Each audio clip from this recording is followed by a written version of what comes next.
So for today, we will talk about the basic document for all of you to participate in a Model UN conference. And before that, I will perhaps make sure that you guys learn about the essential documents of position paper. And from what I have heard from the feedbacks last week, I have learned that there are several things that perhaps I can improve on for our presentation today. So I hope that we will make this second class better than last week.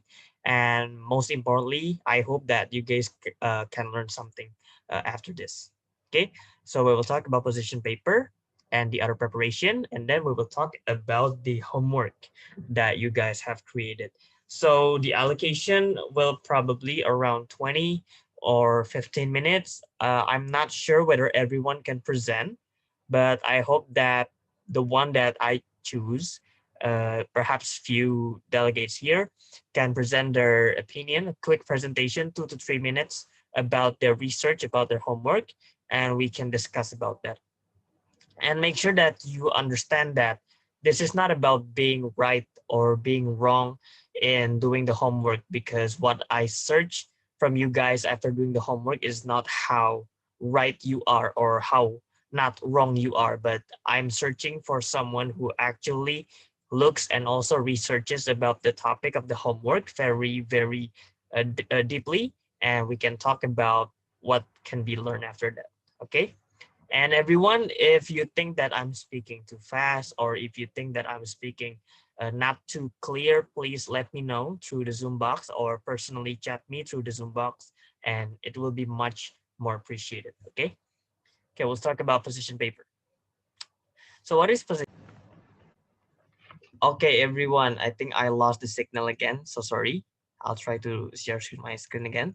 Okay, so what is position paper and why do you guys need to write about position paper? So position paper is, if we're talking about the real UN conference, every delegate that is present on a conference or in a session of the United Nations Committee or United Nations Council, they have to present their opinion first, right? So it is to make sure that the whole session of the conference, everyone can know what they're about to say.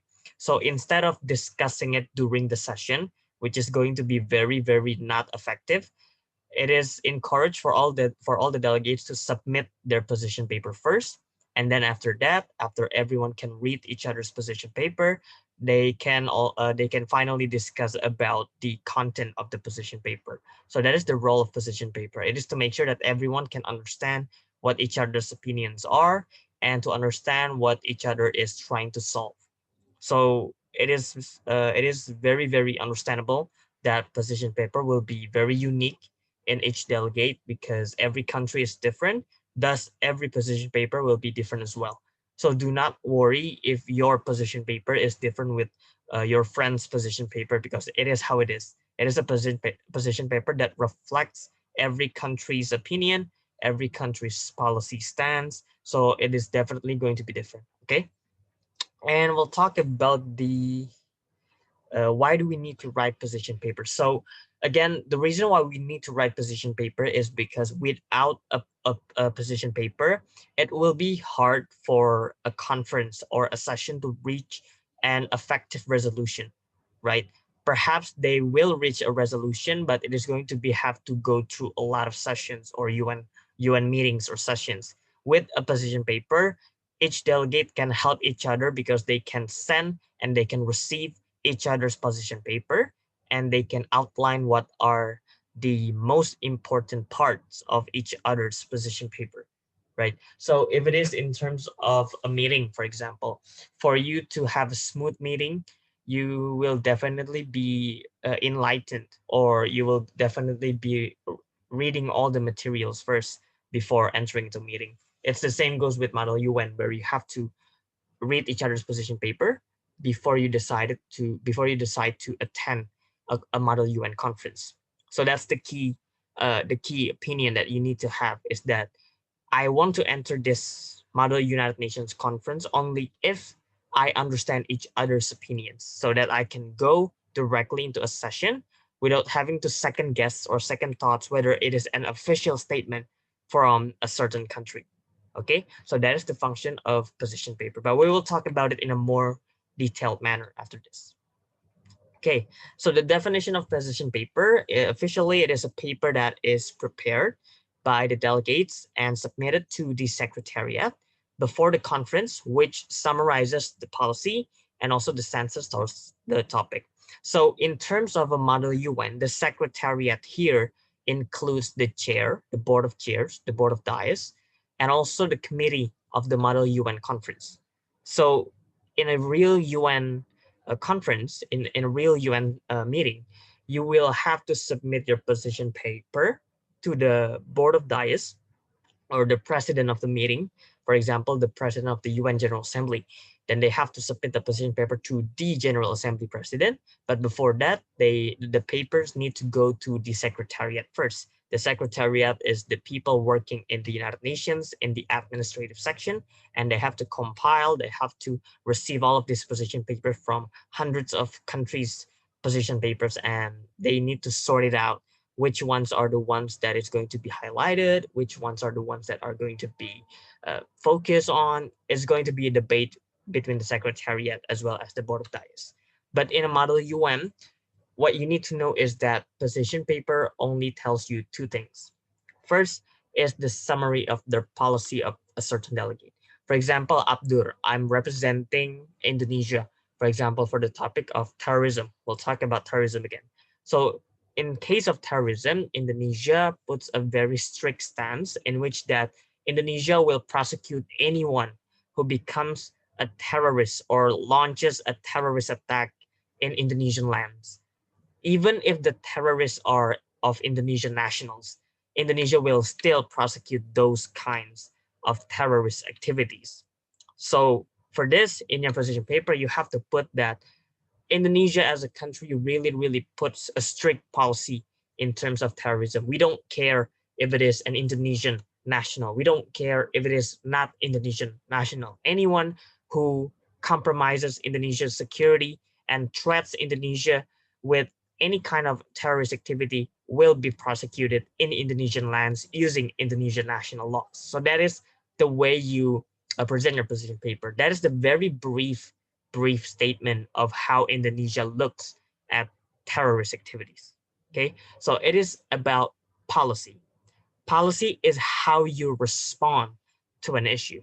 Indonesia, the policy is that regardless of your nationality, if you do or if you conduct any kind of terrorism activity in our lands or to our citizens, you will be prosecuted using our national laws and you cannot escape it because we will search you, we will find your name, we will find you, we will prosecute you in our courts, for example. That is policy, how you respond to an issue. But when we're talking about stance is a different issue. Policy is the concrete action that you do to execute your interests. For example, let's say about Singapore, for example. Singapore is a small country in Southeast Asia, located and also surrounded by Malaysia, surrounded by Indonesia, surrounded by Philippines and other countries in Southeast Asia. As a small country, Singapore is probably going a lot of is going to face a lot of problems when it comes to territorial security, because not only that it is surrounded by countries, it is also small in terms of size, and Singapore needs to upscale its attention to any kind of threat that can happen to Singapore. But as a stance, Singapore sees this as an opportunity. Singapore sees that even though that I'm small, I'm an advanced country. I'm a developed country. Everyone goes to Singapore for traveling, for business, for any kind of activity that they find useful. They can find it here in Singapore, and they don't mind being surrounded by these countries. Okay, so Singapore stands towards external threats is that Singapore is very open to opportunities coming from outside going to Singapore, but Singapore is having a stance, a very strict stance that when you want to go to our country, you have to follow our rules. So there will be no such things as compromise that even though you're Southeast Asian, even though you're a citizen of ASEAN, you will have to follow our rules for you to, you know, for you to comply with our regulations and enjoy the beauty of Singapore. So that is stance. The policy is by putting strict regulations. For example, you can only visit Singapore if you have, assigned the white paper. If you visit Singapore, they will give you this white paper where you need to sign stating that you are not from a certain country, you're not from a certain uh, continent. You have to sign a white paper, if I'm not mistaken. I don't know if it's still white or if it is still red, but what I know is that you have to sign a paper stating that you do this and you do that for Singapore to be receiving all of this information, and then they can be convinced that you're entering our country or entering Singapore with no kind of threats. Okay, so that is stance. Stance is your position, while policy is more like a tool. It's more like a tool that you use to make sure that your stance stands still. Okay, it's very important for you to differentiate between stance and also between policy, because it's going to affect your position paper. Okay, the best, well, I'm not going to say the best. A good position paper will have to present the stance first and then the policies afterwards. Okay, stance first, policies afterwards. Why? Some of you might ask, why do we why do we have to put the stance first and the policy afterwards? Why don't we do the vice versa?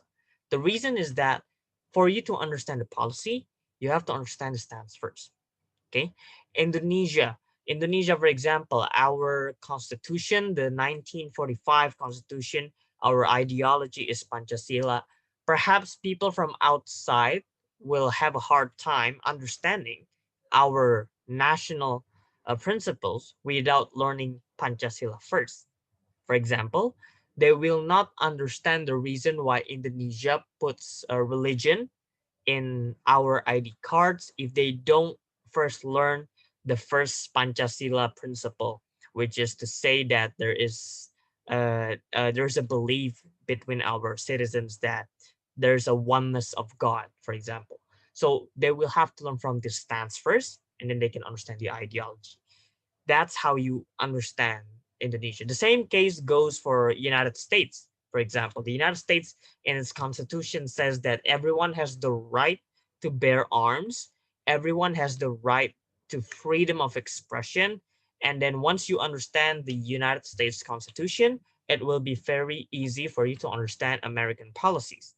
And you will not be surprised to see people carrying guns, because in the United States, everyone, every citizen, okay, I'm not sure if it is everyone or every citizen, but in America, you have a constitutional right to bear arms. So it is very different with Indonesia, where you cannot bear arms. You cannot carry guns anywhere you want. You have to have license. You have to have certain requirements met and all of that. So it's a different situation.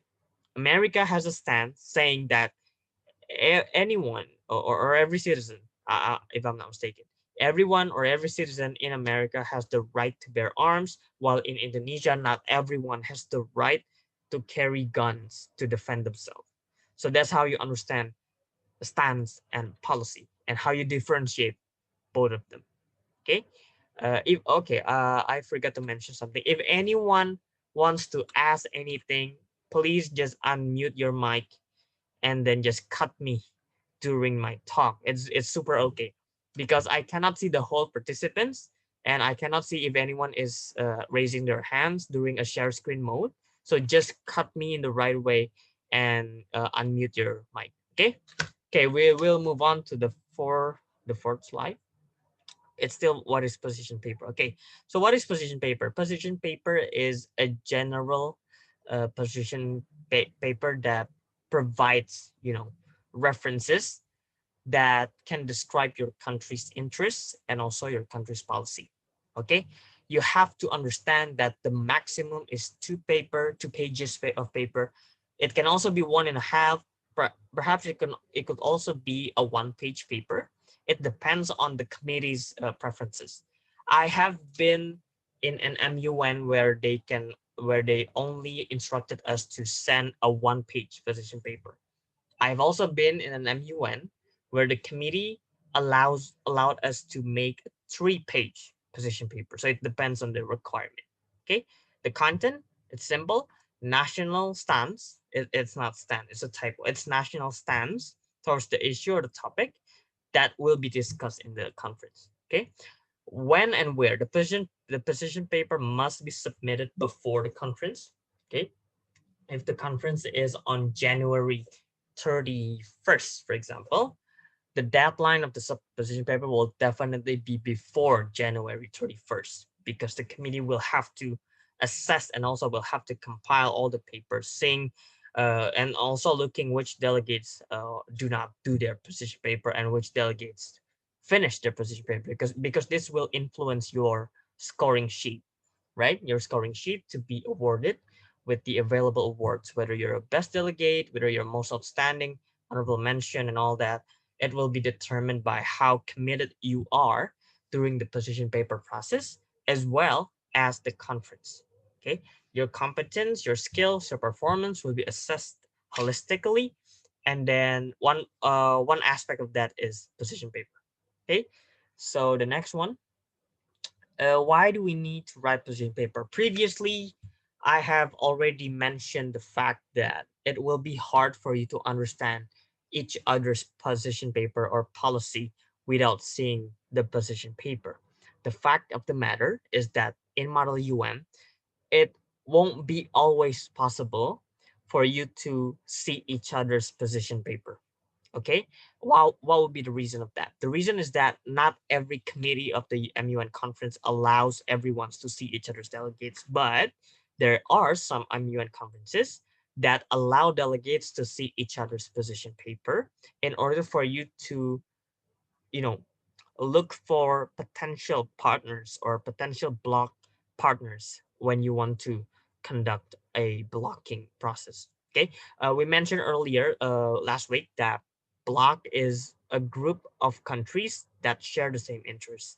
For example, Southeast Asian countries will probably be in the same block because they share the same principles, they share the same vision, but Southeast Asian countries will probably be having different opinions with those coming from the European continent, since they have different principles, different stances, and this will affect the position paper as well. So you have to clearly outline which ideas or which principles or which aspects that you need to highlight the most in your position paper. Okay, and the eligibility for awards and helping understanding. I've mentioned earlier that you will be assessed holistically, okay? And that includes writing your position paper. Even if your position paper is not great, or even if your position paper is not that extraordinary, if you do your position paper, if you finish and submit your position paper, you have a higher chance to be considered to win awards. Why? Because the chairs would see that you are a hardworking person and you comply with all the requirements that the committee has set during the whole conference. If the committee has said that every delegate needs to make a position paper, then you have to make the position paper. And if you don't, you can still join the conference, but your probability of winning an award will be decreased. Will you still be eligible? Some delegates, I've seen some delegates who did not do their position paper actually won awards in MUN, but I would say the probability will not be as much if you do your position paper. Okay. The second benefit is that it will help your understanding, because without writing your position paper, it will be very hard for you to outline which aspects or which points or which ideas that characterize your country's interests, stance, and policy. Okay, so it will be very beneficial if you just finish and submit your position paper. The key word: finish and submit your position paper. Just don't just finish it. You have to submit it as well to the committee so that they know. Okay.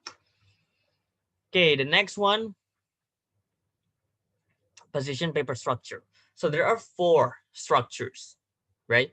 I mentioned earlier that two things are in a position paper: stance, and policy. These are the content, okay? But the structure generally is categorized into four parts. The first one is topic background. You have to see the background in a neutral way, I would say. For example, Indonesia had its independence in 1945. I think whatever your interest will be, you will see and you will agree that Indonesia's independence is in 1945 and not in any other year. So this is a topic background. Describe it in an efficient way because this is just for the chairs to grasp or to know what you're understanding about the issue. Not you as a country, but you as a general spectator or general viewer of an issue. The part that you can be not neutral is the country stance. Definitely, you don't have to be neutral in this part. You have to be your country. If your country is bad, for example, if your country is famous for being a bad country or even an evil country, you have to write it in an exact position that your country is standing. For example, you're representing North Korea, then you have to write your stance as North Korea. You have to be pro-nuclear. You have to stockpile all the nuclear facilities and all that. You have to be North Korea. Remember, this is Model United Nations and not a real UN conference. So I would say your voice matters, but your country's voice matters more. Okay, so remember to underline this because it's very important.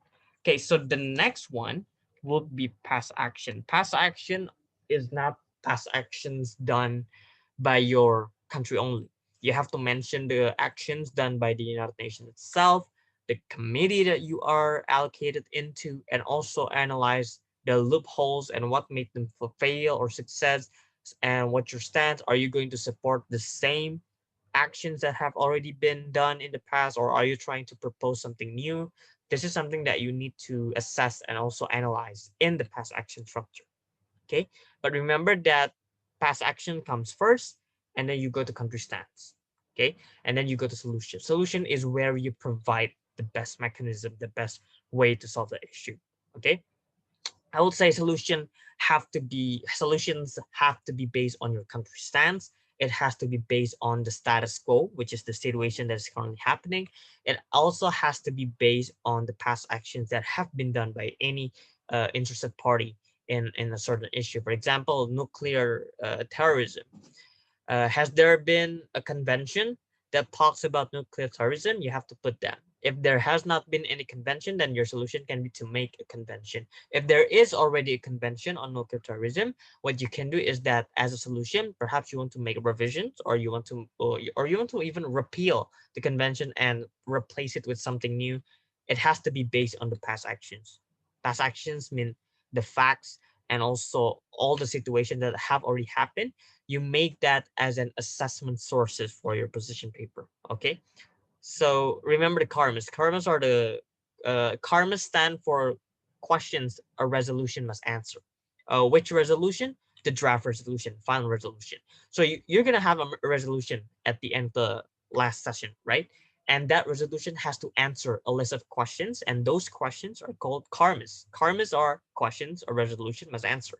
So generally there are five or even less or even more than that, but generally there are five karmas that you have to address, and you have to put all of the answers in your position paper in the most efficient way possible, based on your country's stance, based on your country's policies, based on your country's interests, but most of all, most importantly, based on the most feasible situation. Do not propose a solution that is impossible.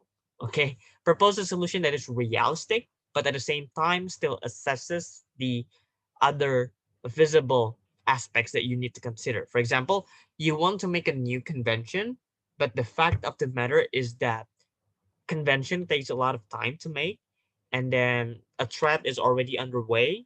There are probably like 3 months for a nuclear to explode by a terrorist, for example. There's no way we're making a convention. Instead of making a convention, perhaps we can make a task force, a dedicated team of certain countries and also experts that solve a certain issue that will be coming in around 3 months. Okay, that's how you assess any solution. Okay, be realistic, be visible, and be tangible, and be super sharp analyzing everything super sharp, because you're gonna have to critically think about all the issues that arise. But most importantly, you have to think about the important structure of the position paper, which is to provide a holistic view on how you can solve the issue. Again, anyone, if you think that I'm speaking too fast, if you think that I'm speaking not too clear, just send me a Zoom chat box personally or generally in public. It's okay.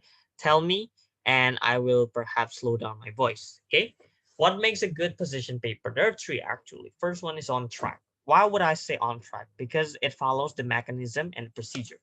If, for example, the committee wants the position paper to be written in 2 page, then write it in maximum 2 page. Don't write a 3 page. Don't write a 4 page, because it's not on track and it does not follow the mechanism or the procedure.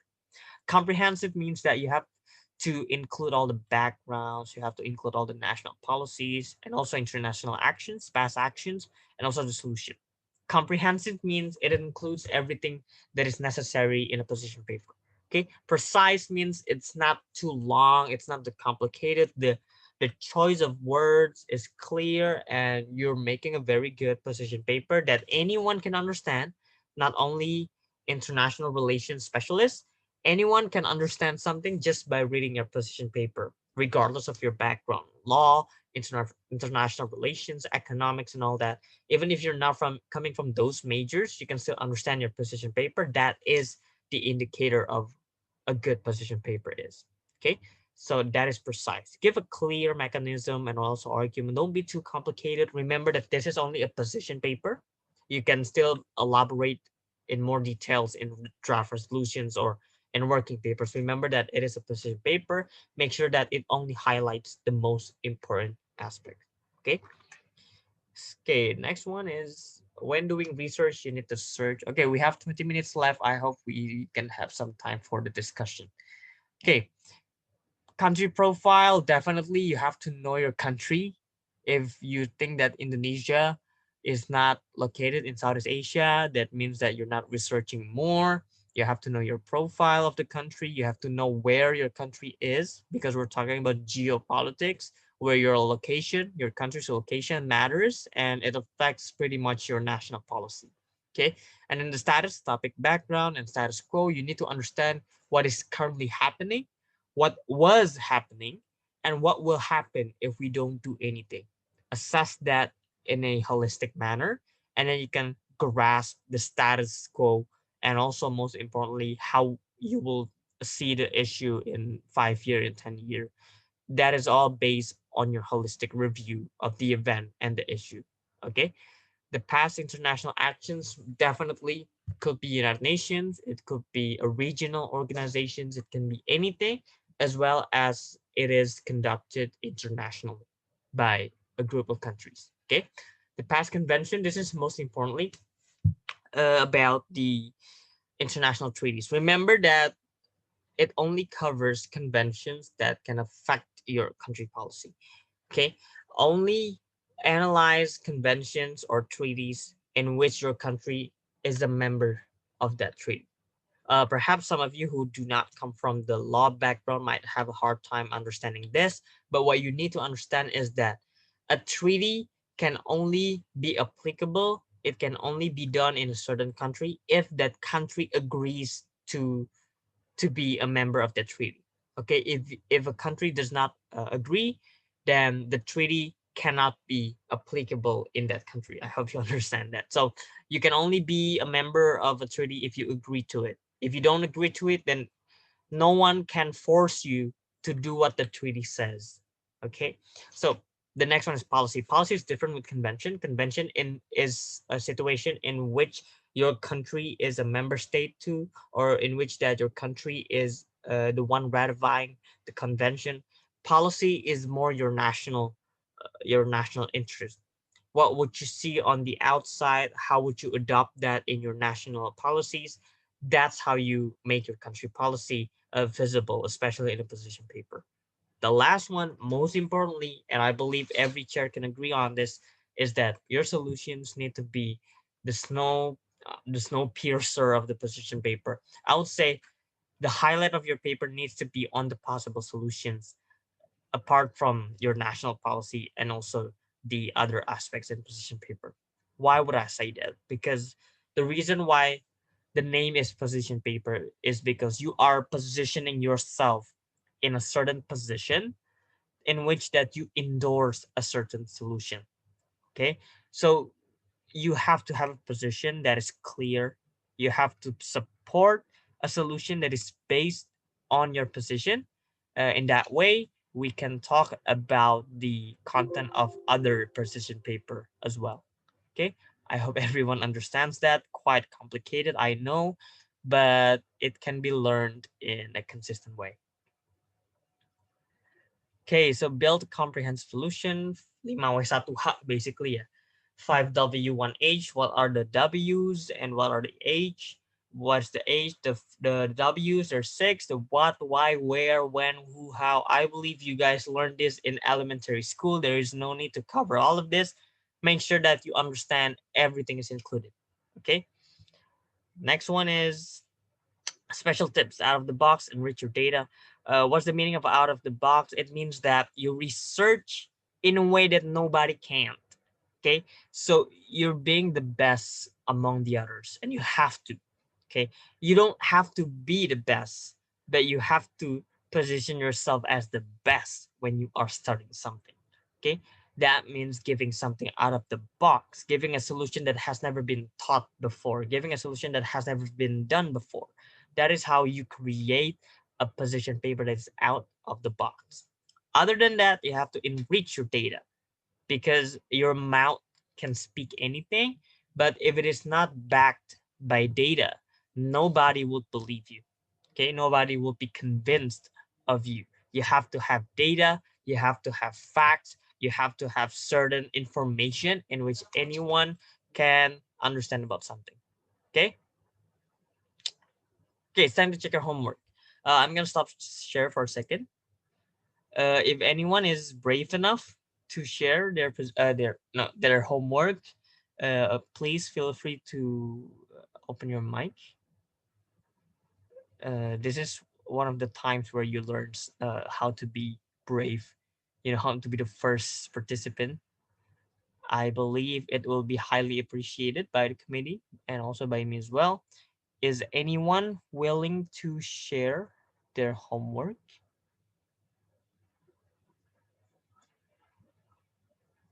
Okay. Okay. Perhaps I just can appoint a name. I hope the one being appointed is ready. Okay, Juan, are you unmuting?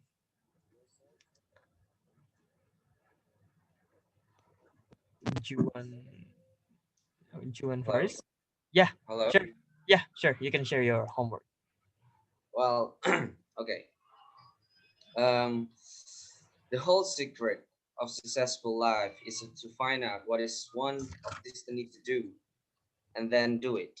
Hand before it. Good evening, ladies and gentlemen. My name is John Faris Al Hamid, and I would like to talk about the population explosion. According to Oxford Dictionary, population explosion is sudden large increase in the number of people or animal who live in an area. Well, speaking of population explosion, according to United Nations has reported that um, the world population will explode amount 2 billions in the next 3 decades. Well, um, since I bring in Indonesia, the population explosion, I would like to talk about my country, Indonesian population.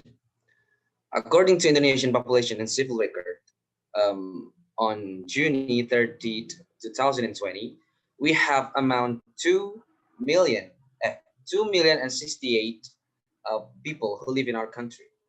Well, is it bad or is it good? Well, some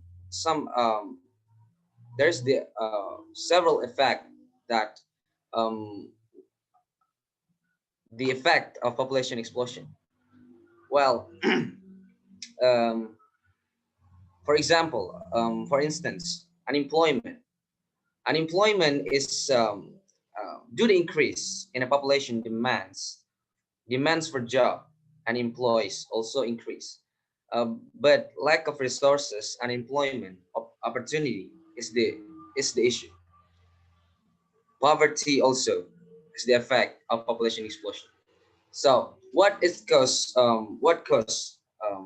Indonesian population is explode? Well, there's a few reason why. Uh, the causes of population explosion include many factors and reasons, such as the increase in the birth date, the decrease in infant mortality rate, the life growth expectancy, the high level literacy, and also premature marriage. Well, Indonesian has still working um, Indonesian government still working on Indonesian population explosion by some several um, programs such as family planning and expanded transmigration program, increasing the quality of human resources, such as like for soft skill or hard hard skill. So yeah, so one of the highlight reason why population explosion in Indonesia is I think is marriage and high high literacy. It's uh, one of the reason that really affect our country in population explosion. Maybe that's all for me. Thank you for the opportunity. Okay, thank you so much, Juan. That is super, super great. I really love your enthusiasm, and I can really understand the main policy and also the main issue that you're talking about. And perhaps anyone, you guys can learn from Juan. I think, and I believe that is something that you did without without preparing too much, and I think that's incredible because you improvise so well, which is a very very fundamental things to learn when you're in a model U1, which is to improvise even if you don't have a lot of things to read in front of your face, especially in an online setting of Zoom where you have to face your camera in an event where you open your camera and then you cannot read anything. In an offline MUN conference, uh, it is going to be easily seen if you're reading a paper. For example, I'm reading from this book, and then you can see clearly my eyes that it is saying the book, right? But in an online MUN conference, and if you're participating in one, perhaps it's not going to be that much of the same situation with offline MUN conference. And I think for Juan's case, I really love the way he outlines the presentation because I can clearly understand it. But Juan, if I can add some things to improve, I would say to slow down a little bit because I believe it's already clear. But if I think if you slow down a little bit, everyone will understand your policy as much as I have already understood your policy. Overall, it's great. I love it. I think you did so well in the homework, and keep up the good work. Okay, you already did a very good job. Okay, anyone wants to continue? Juwan's yeah, you're welcome, Juan. Anyone wants to share their homework as well? Uh, you don't have to be 5 minutes. Just do like two or three. It's fine. Sir, I think mine would be more. I think mine could get like 5 minutes. Is it okay? Oh, okay. It's okay, Cindy. We still have more time. You can just use your time. Okay. Um, okay. Should I like say I'm the nuggets of blah blah blah blah? Or Yeah, sure. Make this like a real MUN. Okay. okay. I'll try to share my screen. Yeah, sure.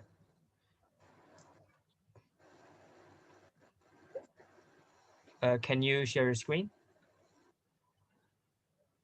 Okay. Yeah. Wait, is it hearing? Yeah, it's already.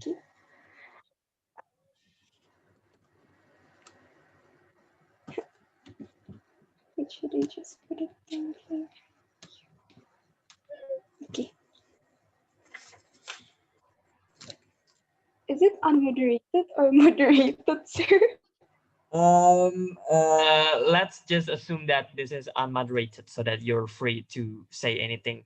Okay. Okay. The delegates of the Democratic Republic of Congo would like to propose an unmoderated caucus for 5 minutes. Yes, Have your you unmoderated caucus is granted. You can start your speech. have anyone wondered how come the richest country ended up being the poorest country in the world? As the delegates of DRC, let's talk about the poverty that happened in Congo. These are the actual GDP data per capita of DRC. As seen in this picture, the number is 561.78 US dollars on 2018. This number is the lowest GDP per capita of the whole entire world. Now let's talk about the natural resources that DRC actually own. DRC is actually a country with a huge natural wealth. The Democratic Republic of Congo is widely considered to be the richest country in the world regarding natural resources. Its untapped deposits of raw minerals are estimated to be worth in excess of 24 trillion US dollars. The picture in the left is the natural resources map of DRC. It included diamonds, gold, copper, cobalt, timber, oil, and many more. But how can the richest country ended up being the poorest country in the world? The reality, sadly, this vast natural wealth has brought nothing but suffering and misery to the Congolese people. Not only has it failed to deliver economic benefits and development, but it has been the cause of numerous and grave human rights abuses. These are the three main causes of poverty in DRC. The first one is the weakness of state institution. The weakness of state institution and crimes connected to the exploitation of natural resources have rarely, if ever, been punished. And the second one is illegal exploitation of natural resources in the DRC. Some of the gravest human rights violations in the DRC during this period were motivated by the scramble for natural resources. The exploitation of natural resources in DRC was characterized by extensive corruption, fraud, pillage, mismanagement, and lack of transparency. Political, military, and business elites, as well as rebel groups and armies of neighboring countries, plundered these resources and got rich off the back of the Congolese people. And the third one is lack of education. The DRC education system is plagued by low coverage and poor quality. 3.5 million children of primary age are not in school. And for those who attend, 44% started school late, after the age of 6. And the national data indicate that only 67% of children who enter first grade will complete the sixth grade. And for those who reach sixth grade, 70% only 75% will pass the exit exam. Economic potential. The DRC has a huge economic potential. It accounts for around 17% of global production of rough diamonds and at least 4% of global tin production. The copper belt contains 34% of the world's cobalt and 10% of the world's copper, but successive governments allowed this potential to go to waste. Solution. The Congolese governments and judicial authorities should bring to justice individuals known to have committed serious human rights abuses in the course of natural resource exploitation and trade. Foreign government and other donors should provide assistance to the Congolese justice system to enable such cases to proceed according to international standard and to support the victims of these crimes in obtaining redress. And the solutions for the lack of education, the United Kingdom Department for International Development have funded a groundbreaking 5-year education program focused on supporting the government of DRC's 2016 to 2025 education and training strategy. The benefits for this education program, The first, it improves the reading outcomes of 1.5 million grade 1 to 4 students in French and their local language. It will employ professional development approaches for teachers that use local languages to help young children learn to read, and consistent with the new curriculum, the program will reach 450,000 children to improve retention in primary grades by 30% in target schools, and work at the provincial level to improve education governance and accountability. It also increases equitable access to education in crisis and conflict environments. And these are the references that are used to make this presentation. Thank you for listening. And nice. Everyone give a digital applause for Cindy. I think she's doing a very good job. Okay, Cindy, thank you so much for doing your homework. I would say this is very, very good, very, very great. See, you're receiving a lot of responses from your friends. I think this is what a position paper should be about. It highlights your interest as a country. It highlights your solution. I can see that you're proposing to from the judicial perspective and also from the assistance in which that you want to make sure that justice is served, but at the same time you want to provide assistance towards the victims, which is also good because mostly in many cases people only go to the perpetrators, to the one who did the crime without actually thinking about the victims. So this is a new level of how you see a position paper, which is not only to provide justice for the victims, but also provide justice for the doers as well. So I think Cindy did a lot of good as well. And also from the references, I can see that the sources that you use are all credible. I can see that you use references from USA. You also use references from other credible sources as well. One thing that you have to note, everyone, is that only use reliable sources. Don't use Wikipedia or Blogspot or an Instagram post from someone or a content creator and all that. Make sure it comes from a reliable source, from an expert, if you must, to make sure that your solution is backed with real data. Okay. Okay. Since the time is almost up, thank you, Cindy, and also Juan, for sharing your homework. For those who haven't, it's super okay. You can just send me personally your assignment, and I will also assess it personally. Before all of you guys leave, there is this one last homework. I'm not sure if it is the last, but there's this homework from the committee saying that you have to make an independent homework of a position paper.